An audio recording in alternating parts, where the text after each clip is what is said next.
Hey everyone, welcome back to Vital Creations. If you're signing up for Mint Mobile and want to activate your eSIM instead of using physical SIM card, it's super easy. With eSIM, you don't have to deal with switching SIM cards. Everything is done digitally. I'll walk you through the step-by-steps on how to activate your Mint Mobile eSIM on your iPhone.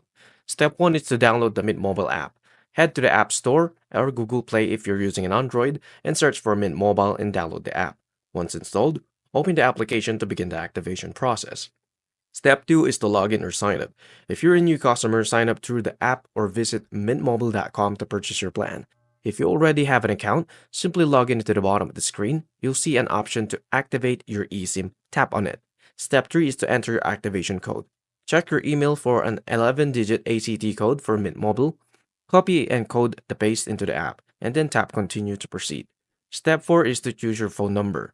Mint Mobile lets you either keep your current phone number, which is number transfer required, or get a new number by entering your zip code.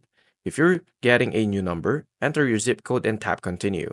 Confirm your choice and enter your personal details like name, email, and more. Step 5 is to activate your SIM. To activate card, start the activation process. Mint Mobile will assign you to phone number based on your location. Once assigned, tap Continue and select Install eSIM. Configure your eSIM on iPhone. Follow on screen instructions to add eSIM into your iPhone.